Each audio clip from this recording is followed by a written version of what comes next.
Não foi a venda de uma alma ao diabo que resultou em um vampiro, mas um vírus insignificante, transmitido por fluidos corporais com propriedades semelhantes à raiva, cachumba e sarampo.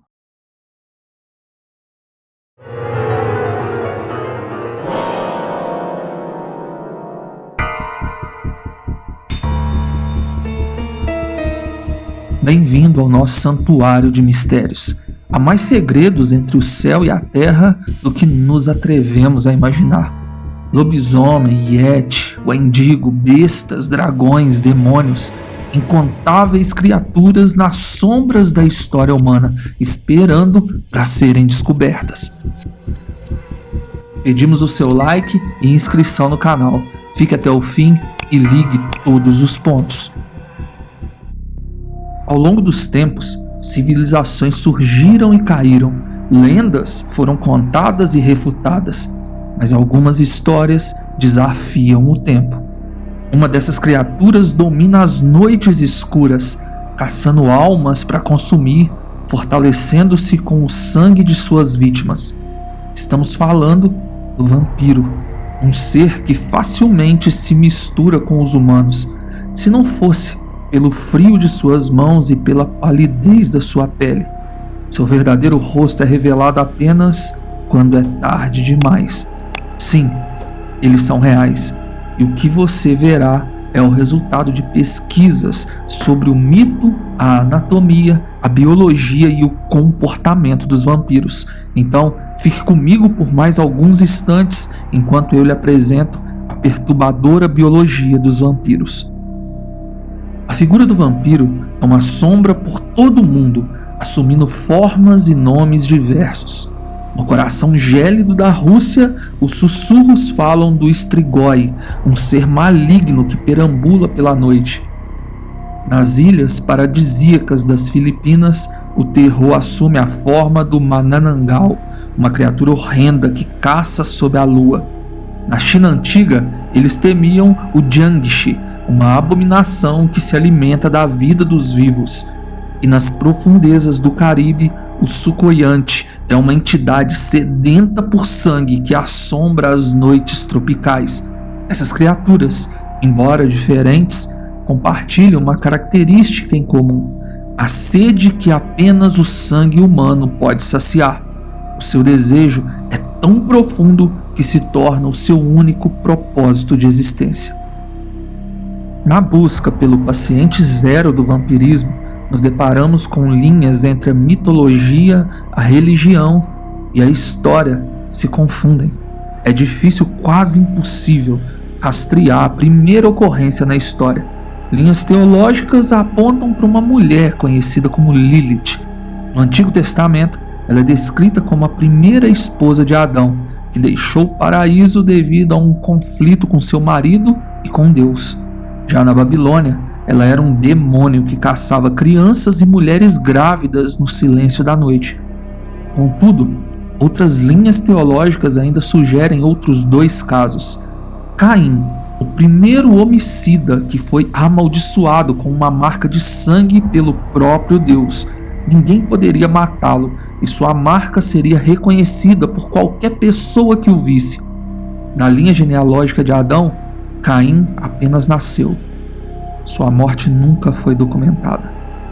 E por fim, Judas Iscariotes, que ao trair Jesus tentou tirar sua própria vida, mas foi amaldiçoado, pois o anjo da morte não mais poderia ceifá-lo, condenando-o a viver eternamente carregando a culpa de sangue em suas mãos.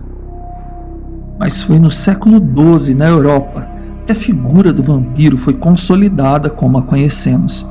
Essa é uma época de temor e superstição, onde a linha entre o natural e o sobrenatural eram quase imperceptíveis.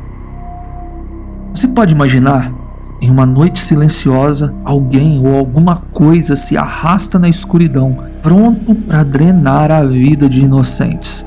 Os olhos vermelhos brilham na escuridão, o rosto pálido emerge do manto de sombras com presas afiadas.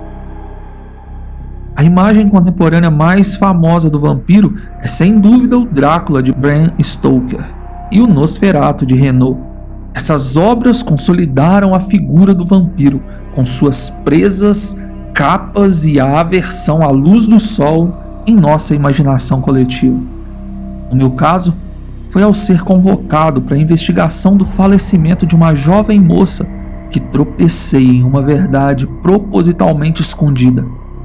A moça foi encontrada sem vida em um quarto de hotel. No entanto, não haviam sinais de luta ou resistência, apenas 2 pequenas perfurações em seu pescoço sobre a carótida, mas foi a remoção do fígado de maneira cirúrgica, o real causador do óbito. E embora ainda hajam perguntas sem respostas e lacunas a serem preenchidas, acredito ter evidências suficientes para chegar a uma conclusão. Os vampiros não são criaturas sobrenaturais. Eles são reais, tanto quanto você e eu. E o que está na sua gênese é um vírus mutagênico, um agente de transformação poderoso que concede habilidades além do nosso entendimento. Eu compreendo os conflitos na sua mente nesse momento. Vampiros reais? É muito para aceitar, eu sei. Mas em meus dedos eu carrego décadas de pesquisas, observações meticulosas e até mesmo dissecações. Descobertas que eram impensáveis há algum tempo atrás hoje são concretas e indiscutíveis. Não foi a venda de uma alma ao diabo que resultou em um vampiro, mas um vírus insignificante, transmitido por fluidos corporais com propriedades semelhantes à raiva, cachumba e o sarampo. Diferente de vírus comuns que invadem e destroem nossas células, o Hemovorax Infectious Agent, HIA, como eu vou chamar a partir de agora, se comporta diferente. Imagine um invasor que não arromba a porta da sua casa. Na verdade, ele entra, se esconde e toma o controle sem causar danos imediatos. Esse vírus não tem preferência por um tipo de tecido ou órgão. Ele infecta todas as células do corpo, exceto os glóbulos vermelhos. E aqui está o terrível e fascinante detalhe. Ao invés de destruir as células, o HIA as corrompe, permitindo que elas continuem funcionando enquanto as usa para reproduzir mais de si mesmo. É como um malware no seu computador que mantém tudo funcionando normalmente, enquanto usa o seu processador para fabricar cópias de si mesmo. Acrescente a isso a incrível velocidade de reprodução do vírus. Ele se espalha pelo corpo em um ritmo acelerado, graças à sua infecção inicial da glândula tireoide, que dispara o metabolismo do corpo. O tempo de incubação inacreditavelmente rápido, entre 6 e 12 horas. Após esse período, a vítima começa a apresentar sintomas semelhantes à gripe comum: dor de cabeça, febre, calafrios e efeitos do aumento metabólico. Coração acelerado, sede intensa, suor excessivo, necessidade frequente de urinar. No entanto, depois disso, algo assustador ocorre. De 12 a 24 horas após esses sintomas, a vítima entra em um estado que eu denomino de inconsciência ativa. Não se engane, esse não é um sono pacífico, é um tormento onde o corpo sofre alterações drásticas num ritmo frenético. É durante esse tempo que a vítima se torna a criatura que tememos, caso sobreviva ao processo extenuante. A transformação dura entre 24 a 27 horas. O pulso e a respiração se tornam irregulares, as pupilas dilatam, a pele transpira copiosamente e um emagrecimento abrupto ocorre. No fim, a vítima exibe uma tranquilidade enganadora, parecendo quase morta. Tragicamente, algumas delas foram enterradas prematuramente, quando na verdade estavam prestes a renascer. Claro, nem todos suportam. A maioria dos sobreviventes estão entre 18 a 35 anos, sendo que aqueles com 33 anos completos são a maior recorrência de sucesso. Mas para os que resistem, as mudanças são inegáveis. O despertar é seguido por um estado de confusão e paranoia, junto com sede intensa e sinais de desnutrição. Em pouco tempo, os primeiros sinais de sede por sangue surgem, tornando esses vampiros recém-transformados em uma ameaça para todos ao seu redor. Em uma semana, o ciclo do Hemovorax é concluído e ele entra em estado dormente, sendo reativado sob estresse intenso, ferimentos ou quando transmitido para um novo sistema biológico. Sem muitos estudos conclusivos, acredito que o vírus opera por meio de transferência horizontal de genes. Mas a verdade é que esse vírus mostra algo mais impressionante: a capacidade de modificar drasticamente a biologia do hospedeiro. A pele de um vampiro assume uma aparência significativamente mais pálida do que a de um ser humano médio, provavelmente devido à redução na produção de melanina, o pigmento que dá cor à nossa pele, cabelos e olhos. Além disso, sentindo o toque de um vampiro, você notará algo alarmante.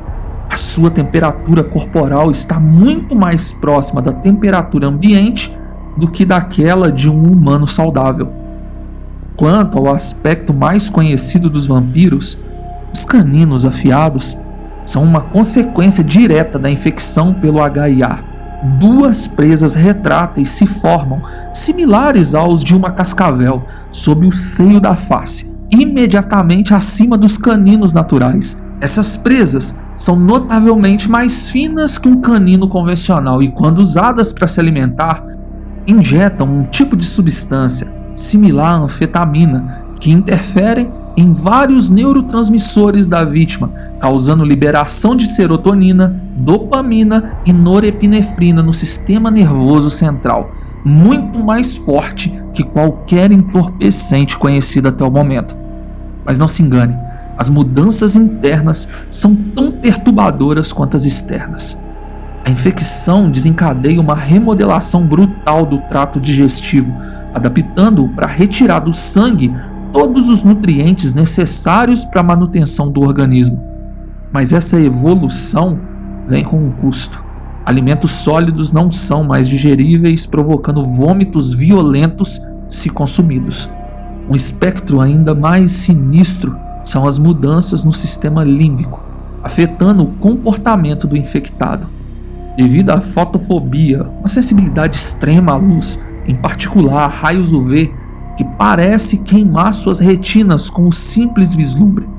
Não quero te decepcionar, mas o sol não os fazem entrar em autocombustão.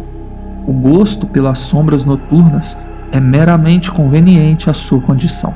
Não, eles não são imortais. Vampiros possuem uma taxa de envelhecimento significativamente reduzida e são capazes de se curar de feridas muito mais rápido do que um humano. Estas são apenas algumas das mudanças mais notáveis. Ainda há muita coisa para descobrir sobre o HIA e as transformações que ele provoca. A minha esperança é compreender melhor essas criaturas e, quem sabe, encontrar uma maneira de reverter ou mesmo curar a infecção vampírica. Algumas das alterações menos óbvias ocorrem no cérebro vampírico. Há um declínio acentuado nos níveis de serotonina, o neurotransmissor que normalmente nos ajuda a manter nossos impulsos sob controle. Imagina uma represa que segura a maré de desejos indomáveis. No cérebro de um vampiro, essa represa é seriamente danificada, permitindo que os impulsos fluam livremente. Enquanto algumas vias neurais se desgastam, outras se fortalecem. Em particular, as rotas associadas à liberação de dopamina e endorfina, os neurotransmissores do prazer, são aprimoradas, mas apenas quando associadas à alimentação. Isso cria um ciclo vicioso de prazer e dependência, porque para um vampiro, beber sangue não é apenas uma necessidade, mas é um prazer intenso. Esta é a terrível verdade do porquê os vampiros não resistem à sua sede de sangue. Sabem os ritmos circadianos? Aquele nosso relógio biológico que nos ajuda a distinguir entre dia e noite? No vampiro, este ritmo é invertido, como uma engrenagem girando na direção oposta, ajustando-se a uma vida noturna. Certas partes do cérebro sofrem mudanças incríveis após a infecção. Imagine a amígdala, o centro emocional do cérebro, como uma pequena noz. No cérebro de um vampiro, essa noz é cerca de 7% maior do que nos não infectados, talvez fortalecendo as emoções intensas que os vampiros parecem experimentar. Já o córtex visual, a área do cérebro que processa as informações visuais, isso é surpreendente, porque elas são 13% maior nos vampiros, talvez explicando sua aguçada percepção visual quase sobrenatural. Ainda mais intrigante é a diminuição das conexões entre o giro cingulado anterior, uma área importante para a regulação emocional e cognitiva, e o resto do cérebro. É como se o núcleo do cérebro vampírico estivesse sendo isolado do neocórtex, a parte mais desenvolvida do cérebro humano. E por último, o corpo caloso, a ponte que permite a comunicação entre os dois hemisférios do cérebro. Esse lugar é aproximadamente 20% maior nos vampiros. Isso sugere uma comunicação quase instantânea entre os hemisférios, como uma autoestrada neural de alta velocidade, facilitando um processamento cerebral mais eficiente. A transformação vampírica é um renascimento sombrio.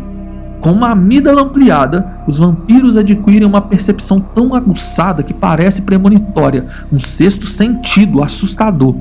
Essa sensibilidade extra, no entanto, também as predispõe a comportamentos obsessivos, como a necessidade de ordenar e contar objetos. Além disso, os axônios motores, fibras nervosas responsáveis pela transmissão de impulsos do cérebro aos músculos, tornam-se quase 2 vezes mais espessos nos vampiros. Isso traduz-se em reflexos extremamente rápidos e uma percepção quase inacreditável. Diante dessas habilidades extraordinárias, diga-se de passagem, não é de se admirar que nossos antepassados acreditassem que essas criaturas possuíam poderes além do natural. Ao despertar, as íris dos vampiros estão visivelmente dilatadas, chegando a parecer quase totalmente pretas. Um aumento na refletividade faz com que as íris brilhem mesmo em luz fraca, semelhante ao encontrado em animais noturnos. Pesquisas direcionadas também mostraram que enquanto nós humanos temos apenas 3 tipos de cones em nossos olhos, os vampiros possuem um 4º tipo, sintonizado no infravermelho próximo. Isso os confere uma visão noturna extremamente superior, embora às custas de uma sensibilidade severa à luz. Desde os tempos antigos, os vampiros têm sido vistos como uma espécie de espíritos malignos, um conceito que se solidificou na Idade Média. Claro, a maior ameaça a qualquer entidade obscura é a cruz de Cristo. Essa foi a resposta da igreja na época, e a mesma resposta que ela continua dando até os dias de hoje para muitas outras perguntas. Com todo respeito à sua religião, seja ela qual for, mas não existem evidências de símbolos religiosos sendo eficazes contra um vampiro sedento por sangue. Os mitos sobre vampiros sempre destacaram seus sentidos incrivelmente aguçados, e não estão totalmente errados. O olfato e a audição dos vampiros são extremamente avançados, tornando o ato de se esconder deles praticamente impossível. Ainda mais impressionante é a sua anatomia muscular. Os nossos músculos são uma mistura equilibrada de fibras de contração rápida e lenta, mas nos vampiros essa proporção inclina-se para uma assustadora marca de 90% de fibras de contração rápida. Junte a isso um aumento na mioglobina e nas mitocôndrias, que permitem atividades intensas sem a fadiga comum, e níveis elevados de ATP intracelular. Então tem criaturas noturnas não apenas incrivelmente rápidas e fortes, mas também quase incansáveis. Contrariamente ao que se espera, o coração de um vampiro não se torna mais robusto após a transformação. Na verdade, acontece exatamente o oposto. O mecanismo circulatório desses seres passa por uma reviravolta total e o coração para de pulsar. Nesse novo sistema, é o movimento da contração muscular esquelética que impulsiona o fluxo sanguíneo, enquanto o coração, sem exercer seu papel, atrofia gradativamente. Agora é hora de falarmos do aspecto mais perturbador da biologia vampírica: sua dieta de sangue. Você sabe A digestão começa na boca, e isso é verdade até mesmo para os vampiros. Mas de várias outras formas, esses seres se parecem muito mais com morcegos vampiros.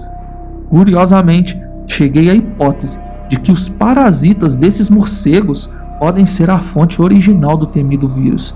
Eu ainda preciso estudar um pouco mais. Vampiros usam seus caninos afiados para fazerem uma incisão profunda, preferencialmente sobre artérias, ao mesmo tempo em que despeja na corrente sanguínea da presa uma substância ainda pouco estudada, que interfere no sistema nervoso central.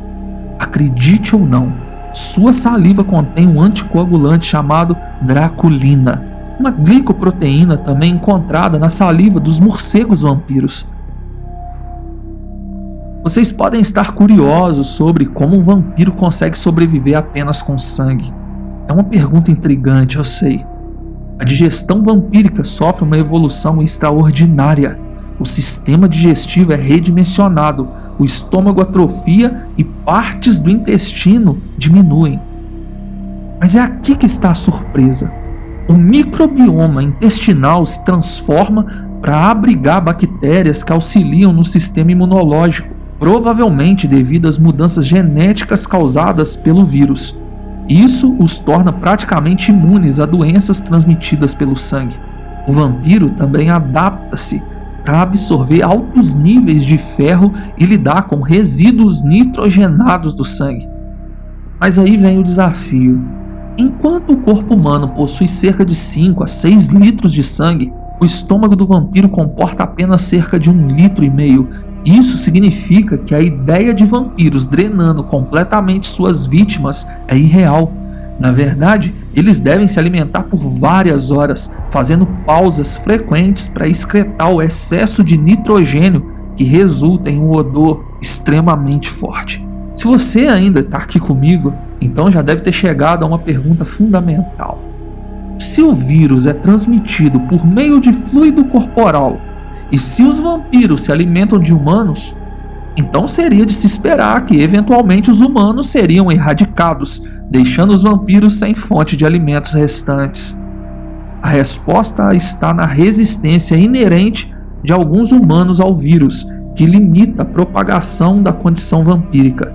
Além de que, curiosamente, vampiros possuem altos níveis de um peptídeo responsável pela indução de hibernação, semelhante aos que estão presentes também em alguns animais na natureza.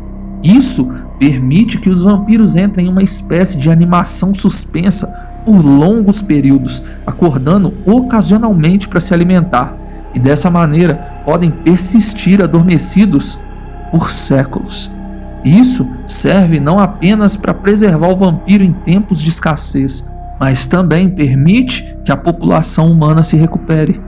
Ademais, observei que mesmo uma pequena quantidade de sangue é o suficiente para manter o sistema biológico vital de um vampiro em pleno funcionamento. Quanto aos mitos, combustão ao sol, repulsa por alho, metamorfose, invisibilidade em espelhos ou convites para entrar em casas, todos falsos. Estes são mal entendidos de suas características reais. A coisa do alho é pura invenção. O vírus Hemovorax é real e assustador. Não sabemos quantas vezes ele emergiu e recuou na história. Esteja atento, eles caminham entre nós. Esse vídeo foi uma obra de ficção com um tema inspirado pelo canal Touch Potato e muitos fóruns de discussão nos recônditos mais distantes da internet. Esses são os processos biológicos que deveriam acontecer no corpo humano em um processo de licantropia.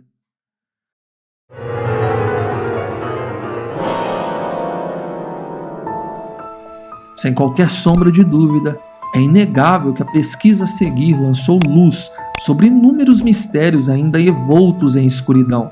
Mistérios estes outrora atribuídos exclusivamente ao domínio do sobrenatural. No entanto, entre as diversas trilhas que essa pesquisa me levou, confesso que eu me assustei com a insana transformação do corpo humano numa forma assustadoramente animalesca. Ao longo da história, contos e lendas de criaturas de aparência híbrida de homens e lobos ou cães permearam muito das culturas ao redor do mundo. Desde o amaldiçoado Lycan da Grécia Antiga aos lobisomens disseminados pela Europa medieval, o rogarou da América do Norte e até mesmo tribos indígenas espalhadas pela América Latina. O que eu apresento a vocês hoje, por mais incrível que possa parecer, é que cada uma dessas narrativas está enraizada em algum nível de verdade. Um medo primordial, profundamente arraigado no subconsciente da humanidade e que eu acredito poder ser rastreado até o primeiro contato da humanidade com um vírus devastador que nomeei como parvovírus licantropo. Se todas essas histórias são reais, será mesmo que eles teriam surgido de algo sobrenatural ou poderia ser algum patógeno de transformação? Se lobisomens são reais, qual é a sua verdadeira biologia e como o corpo humano suportaria tal transformação? É o que nós veremos a seguir. Eu peço seu like e a sua inscrição nesse canal. Nosso tema de hoje é a biologia de um lobisomem.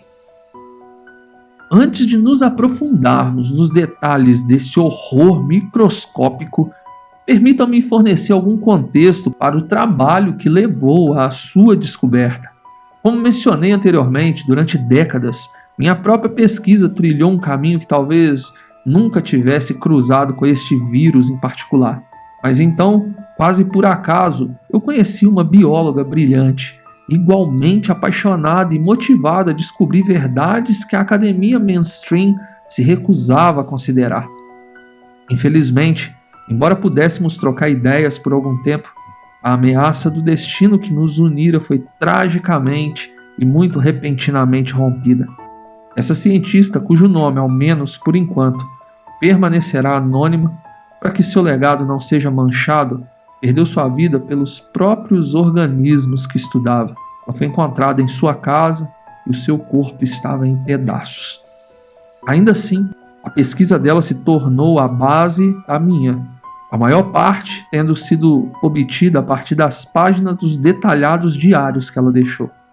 Mas o pior de tudo é que essas descobertas se tornaram um fardo pesado demais. Nesse trabalho foi descoberto estudos de possíveis cargas virais que transformariam humanos em vampiros ou zumbis e os tornariam brutais, mas que até o momento eles permaneciam inacessíveis.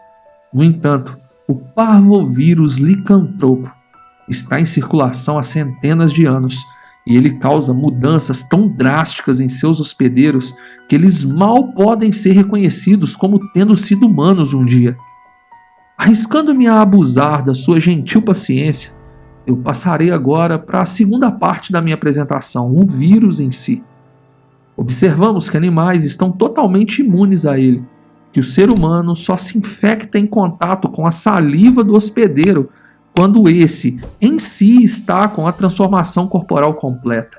Ou seja, se eu sou hospedeiro e dou um beijo de bom dia na minha esposa, ela não será infectada.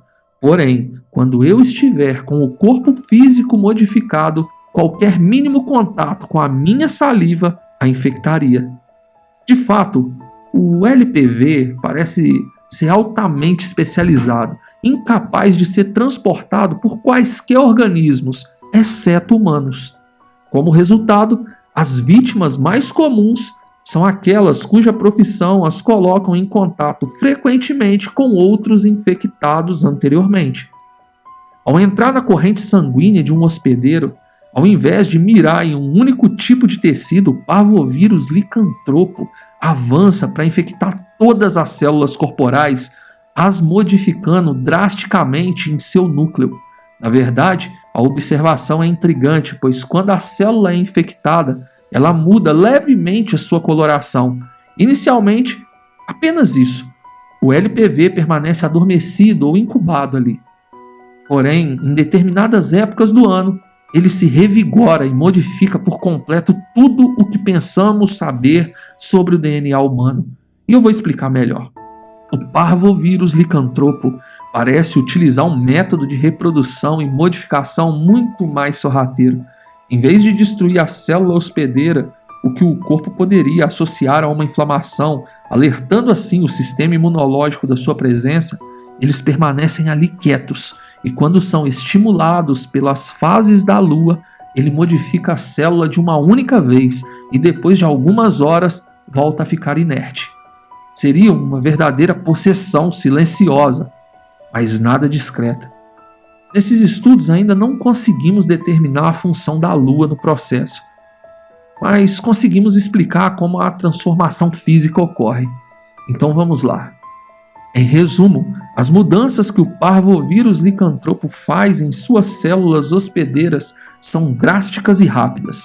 Em meus estudos eu observei que as transformações só ocorrem em lua cheia, sempre entre 9 e 10 da noite, chegando ao seu fim logo que o sol nasce. Os sintomas são: o crescimento extremamente rápido de cabelos se torna evidente e a vítima torna-se cada vez mais agressiva. A comunicação torna-se quase impossível, uma vez que as suas respostas se degradam em grunhidos, rosnados e sibilos. A gengiva fica com o dobro do tamanho e o processo para o crescimento de novos dentes mais grossos e pontudos é extremamente rápido. São minutos. A dentição humana fica intacta, atrás dos novos dentes que nascem. Tentativas de restringir os pacientes nessas fases muitas vezes resultam em autoagressão, pois nas primeiras vezes o paciente aparenta estar totalmente racional. Porém, com o passar do tempo, depois da primeira hora de transformação, ele já consegue se controlar e até se comunicar por gestos, caso carne fresca seja oferecida. De fato, a vítima fará grandes esforços para fugir da companhia de qualquer humano, presumivelmente para completar sua transformação em uma área mais isolada. Porém, correntes e tranquilizantes de grandes animais é capaz de contê-los. Mas agora eu devo avisá-los. Mesmo que você considere meu trabalho anterior como verdadeiro, a transformação que se segue à infecção pelo LPV é tão radical e as contorções que impõe ao corpo são tão perturbadoras que mesmo ao relatar aqui eu mal consigo acreditar nisso. Pois o paciente apresenta níveis altos de dor, ele sente todos os seus tecidos crescendo e ao final do processo os cabelos ou pelos a mais e os dentes animalescos simplesmente caem, sendo descartados pelo corpo, o que também gera um grande desconforto à vítima. A transformação do plano corporal humanoide para o de um licã é drástica, e os músculos são encorpados e os ossos crescem rapidamente. A dor é tanta que o cérebro apaga boa parte das lembranças para aliviar o sofrimento emocional. Alguns indivíduos desmaiam durante a transformação. A vítima passa por uma dolorosa reformulação de ossos e tecidos moles. Isso coloca uma grande pressão no coração e demais órgãos vitais. Muitos não sobrevivem à transformação. Talvez seja por isso que não vemos muitos deles por aí. Os músculos se engrossam, não de tecidos a partir deles, mas sim com cartilagem que começam a crescer em placas sobrepostas, tornando o paciente mais forte e robusto. E quando observado essa escassez de pessoas infectadas, foi passado a adicionar o patógeno a elas em laboratórios de forma secreta. Se sobreviver à primeira transformação, a vítima infeliz prefere o isolamento e dificilmente tem uma vida normal depois disso. Uma das mudanças mais notáveis é o crescimento de pelos por todo o corpo.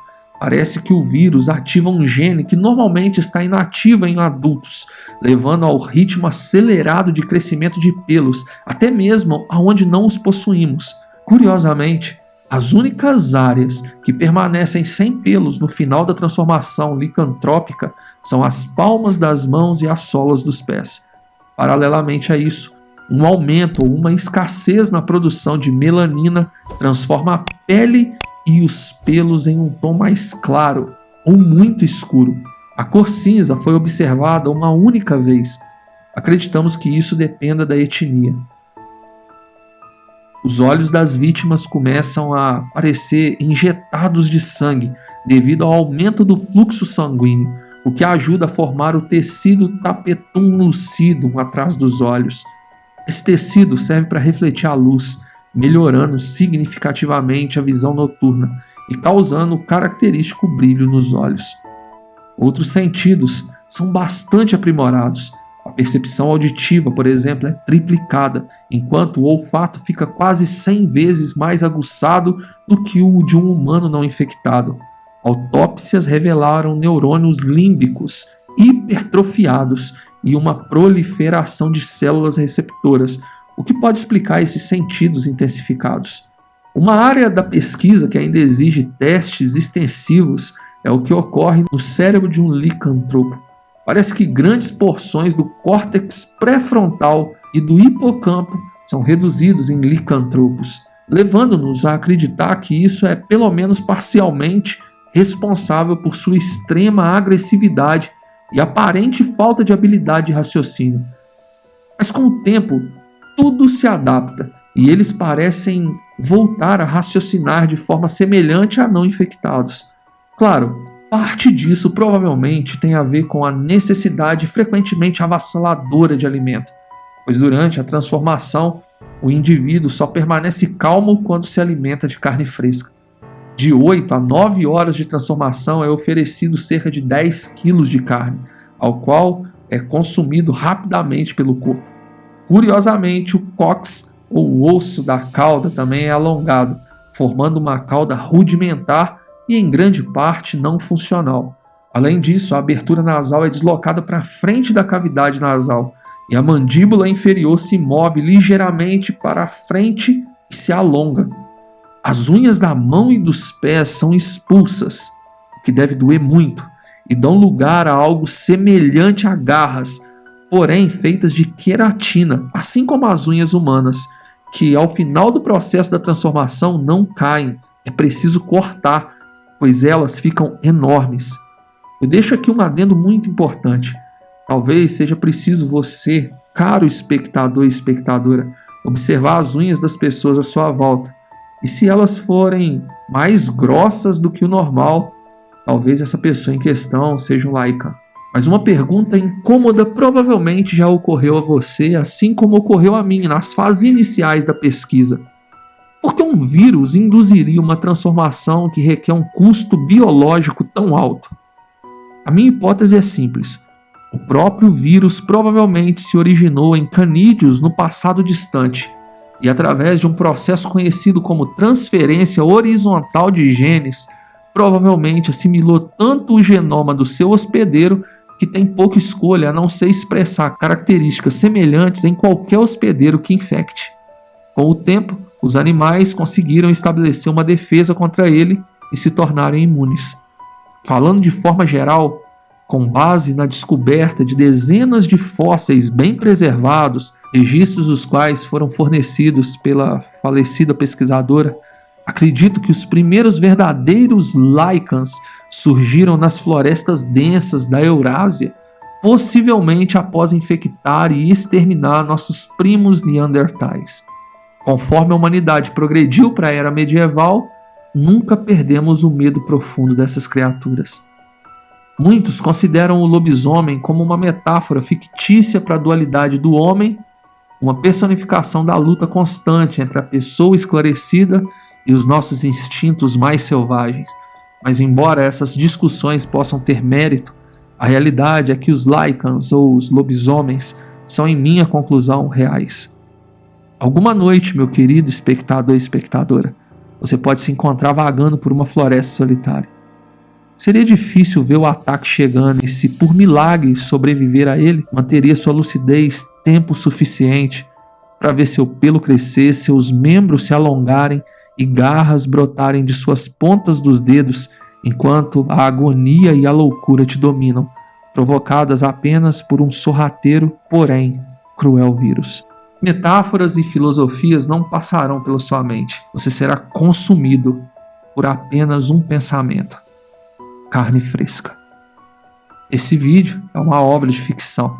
E se gostou, deixe seu like e se inscreva. Com o tempo, a necrose ocular é total e os olhos ficam brancos, totalmente sem função. Mas como eu já disse, a audição é amplificada para suprir essa falta.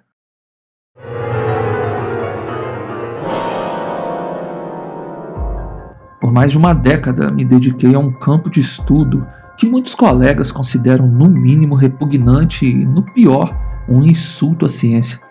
Entretanto, eu acredito que a relevância do meu trabalho sobre esse vírus pouco conhecido está prestes a ser revelada para o mundo.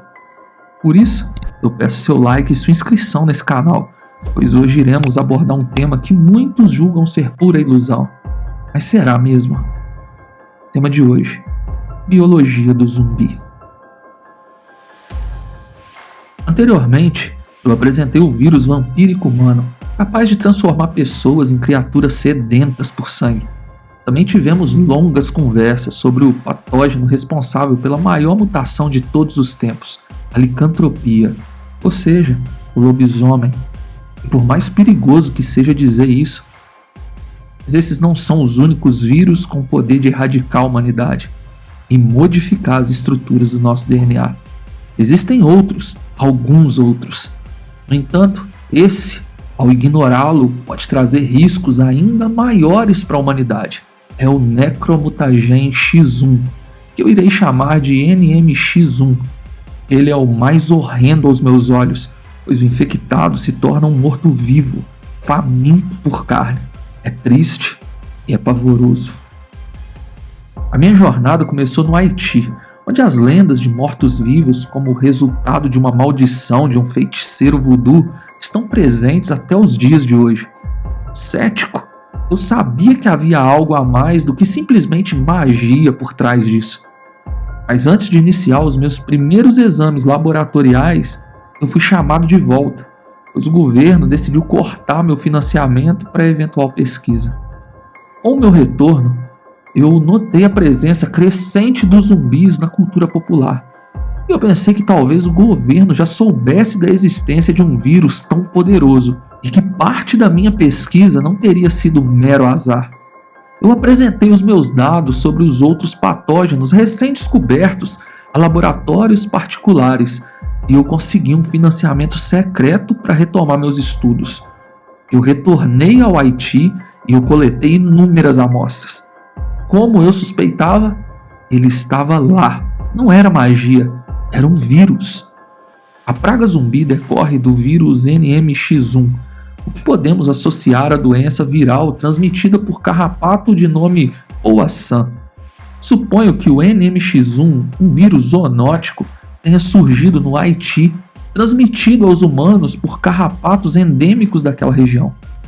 Com a infecção, a vítima passa por uma metamorfose devastadora e permanente, porém, um pouco diferente do que vemos em filmes e séries de TV.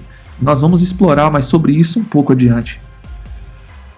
O NMX1 é resiliente fora do hospedeiro, ameaçando os reservatórios de água e não se restringindo a ser transmitido apenas por carrapatos.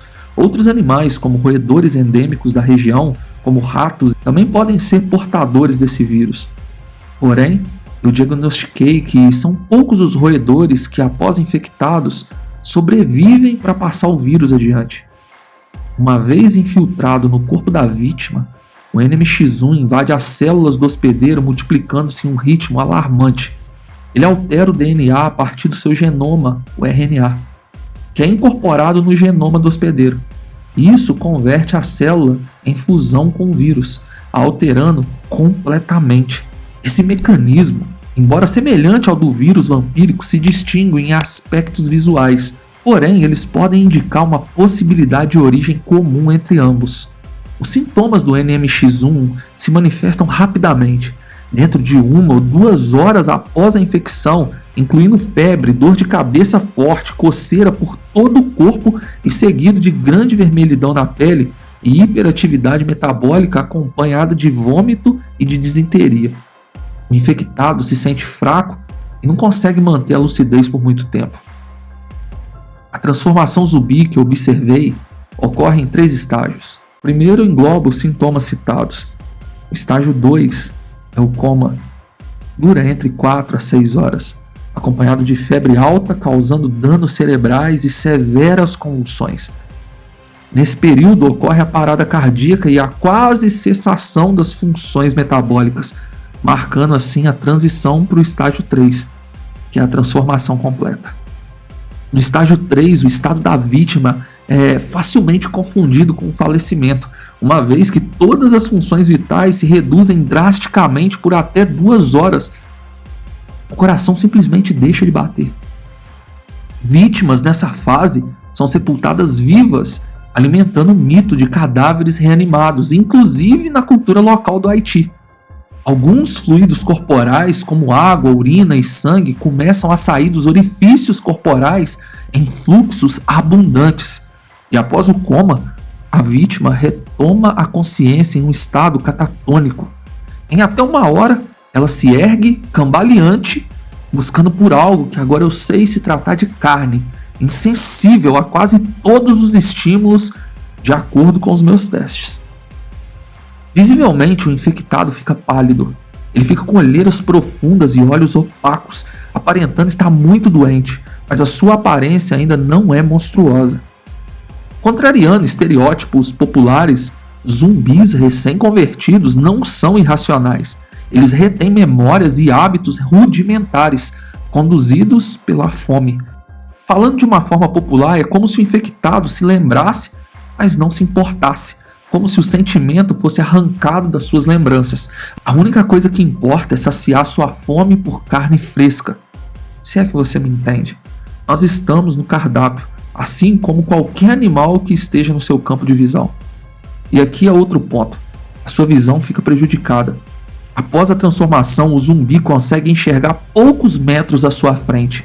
Porém, a sua capacidade auditiva dobra, pois o formato do crânio e os pequenos ossos do ouvido se remodelam, o fazendo perceber pequenos ruídos com muito mais facilidade do que eu e você ou qualquer pessoa.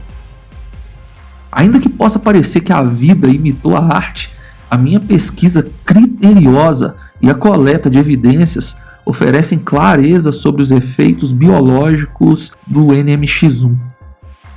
Devido a um sistema circulatório agora que mal funciona, as articulações da pessoa infectada ficam rígidas, por isso o caminhar nada equilibrado de um zumbi é real. Eles não são rápidos, porém, como eu disse, as memórias permanecem, e habilidades como dirigir, abrir portas ou usar ferramentas podem permanecer por cerca de 3 ou 4 dias após a infecção. Essa capacidade vai desaparecendo à medida que os seus corpos começam a se decompor. Eles se transformam em uma máquina de caça com um único propósito: localizar a presa, capturar a presa e se alimentar da presa. O processo de decomposição do corpo é acelerado, e em 4 dias a aparência do infectado realmente fica assustadora. Cabelos, unhas e até a pele começam a cair, e em alguns casos, esqueletos e órgãos ficam à mostra. Curiosamente, as atividades cerebrais permanecem, porém mais lentas. E o último órgão a se decompor é o cérebro. E por falar em órgãos, eles estão quase que inativos. A digestão, por exemplo, não existe. Quando é ingerido um pedaço de carne, ela passa por todo o sistema digestor, sendo empurrada pelos poucos movimentos que restam, e sai exatamente da forma que foi ingerida. Esse processo é lento, apesar da fome avassaladora de um zumbi.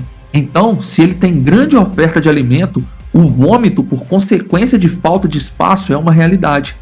Os zumbis têm outra adaptação para sua nova dieta de carne. A sua saliva é modificada e a quantidade de bactérias ali é 4 vezes maior do que o normal. Seria o único componente que ajudaria a quase nula digestão. Qualquer um que tenha a infelicidade de ser atacado por um zumbi pode sobreviver ao encontro, já que o fator tecidual coagulante na saliva do zumbi impede a perda significativa de sangue. No entanto, o alívio de sobreviver ao ataque é em vão, pois os sobreviventes certamente irão contrair o vírus e se transformarão em zumbis em pouco tempo. Conforme a decomposição corporal avança, as vítimas perdem a capacidade de executar tarefas simples, tornando-se entidades predatórias que têm sua racionalidade substituída por uma fome que é voraz. Incrivelmente, os dentes não caem, eles são preservados.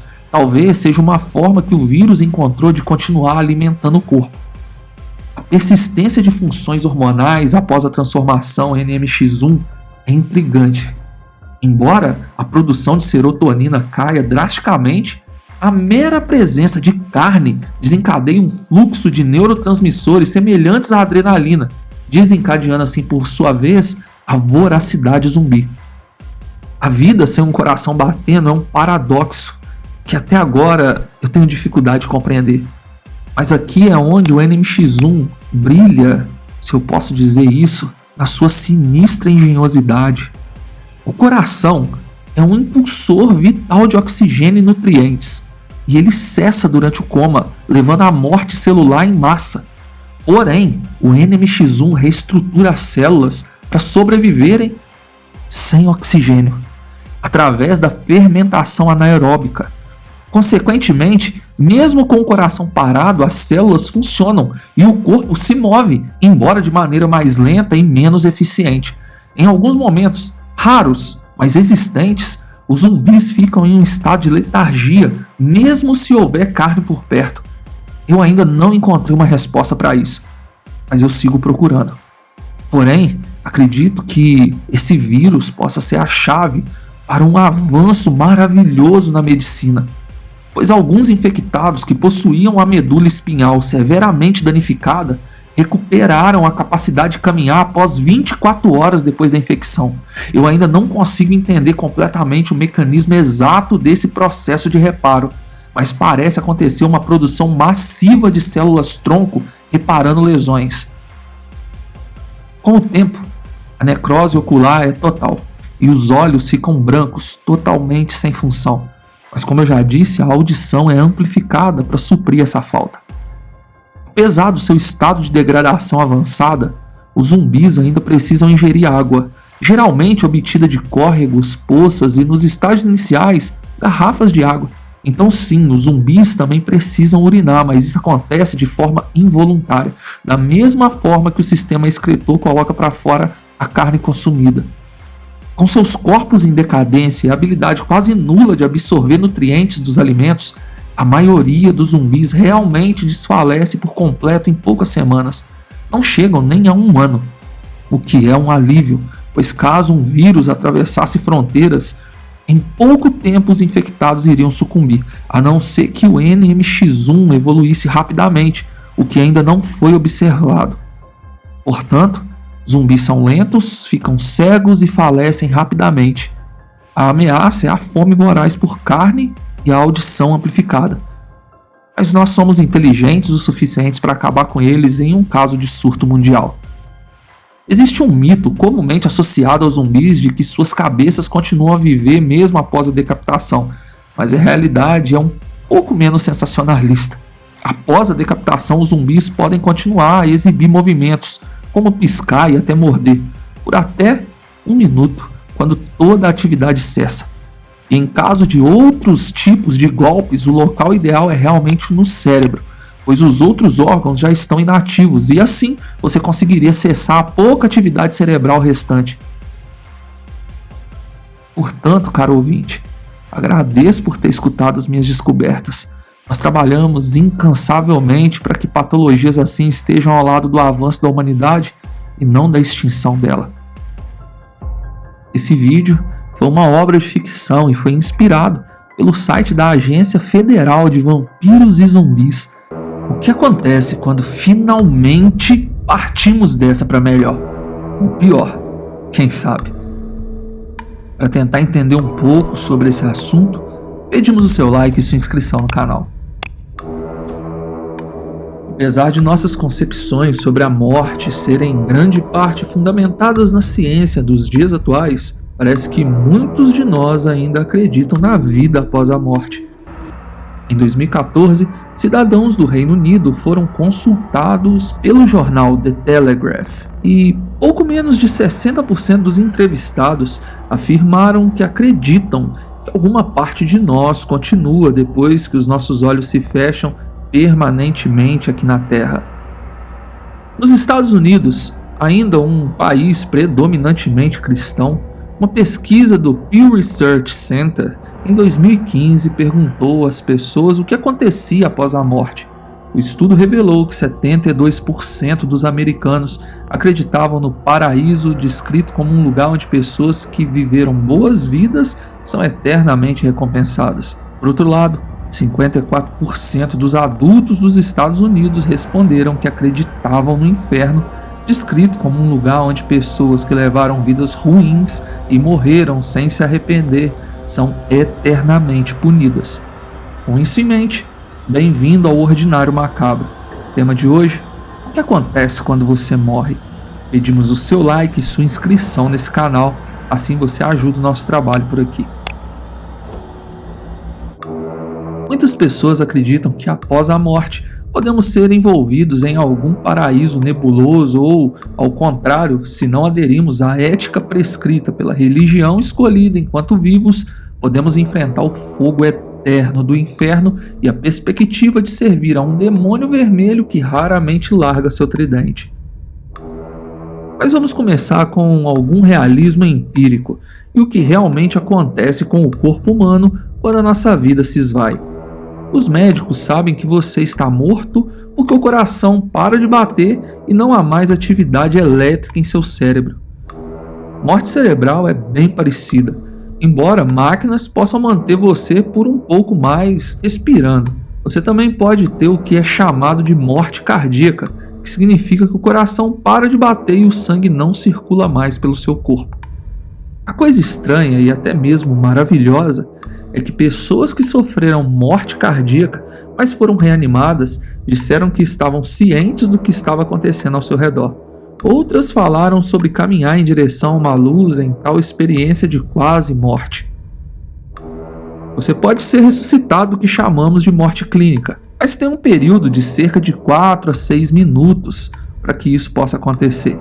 Vamos supor que você chegue à luz e passe por ela. Isso é o que chamamos de morte biológica. Fim do jogo, apito final, game over.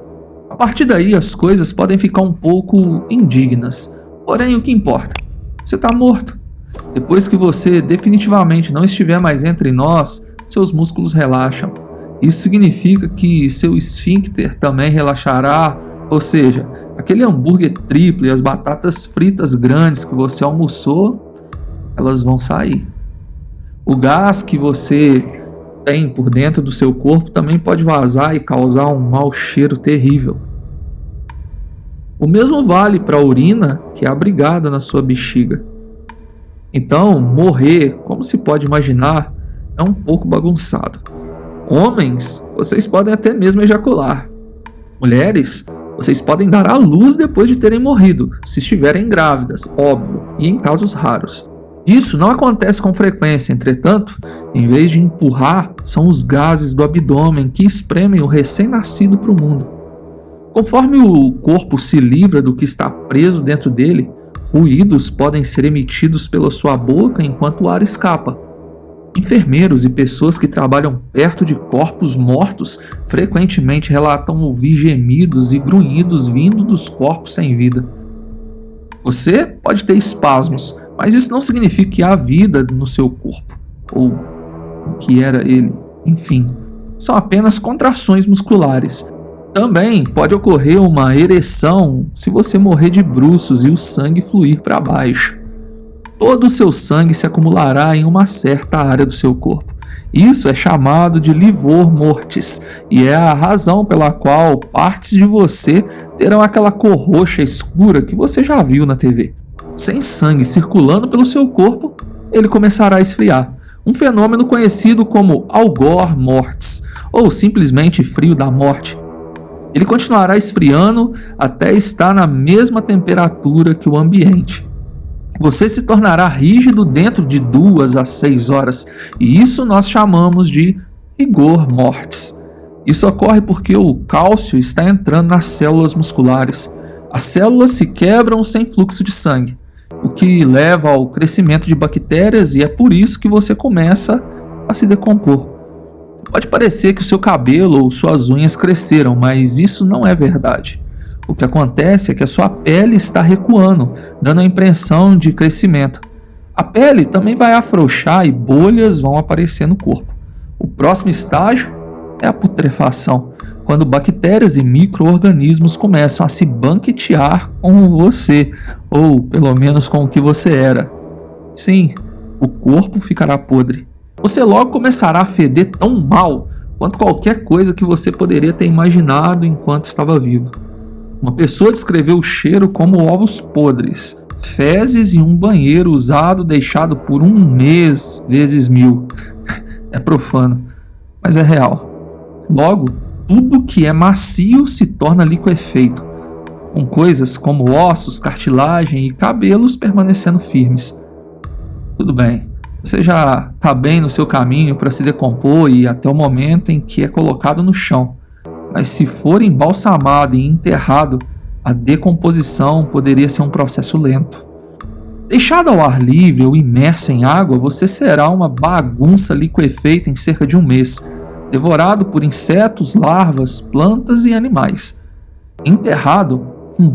Alguns especialistas dizem que pode levar de 8 a 12 anos até que você seja reduzido a nada mais do que um esqueleto. Depois de cerca de 50 anos, até os seus ossos se tornarão parte da terra. Devemos acrescentar que a taxa de decomposição depende de vários fatores, inclusive muitos para listar aqui, mas achamos que você entendeu o que eu descrevi. Embora algumas pessoas relatem que sua experiência de quase morte foi uma cena para se ver, nem sempre é o caso.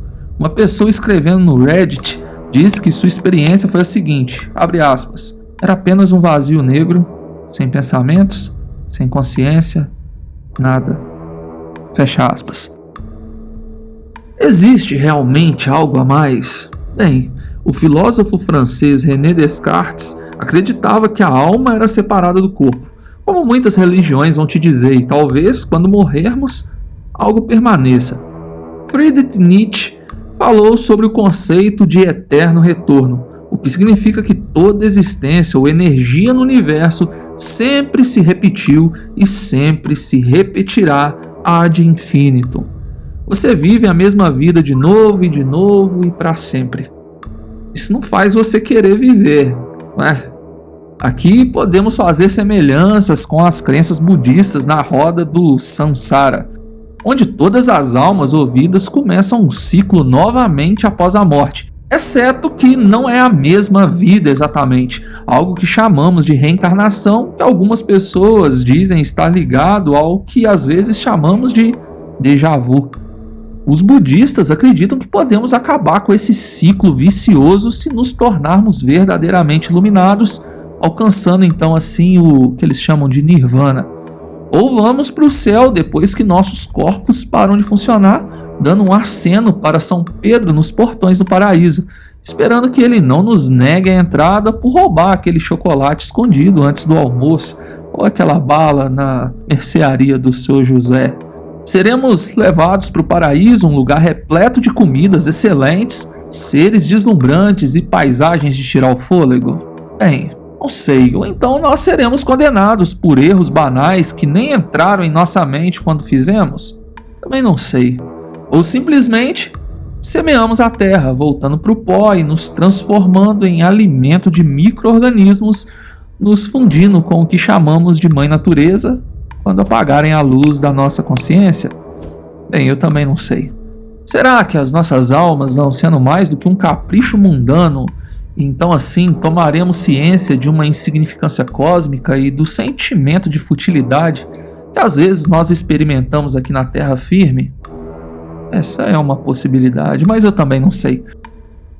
Seriam as experiências quase morte apenas processos químicos em nossos cérebros para nos dar um conforto antes do nosso fim? Essas perguntas permanecem sem respostas, pois o que acontece conosco depois do nosso último suspiro, bem, ninguém retornou para contar. Ainda. Deixe seu like e sua opinião sobre o tema nos comentários. Considere se inscrever aqui no canal. Obrigado por assistir e até a próxima.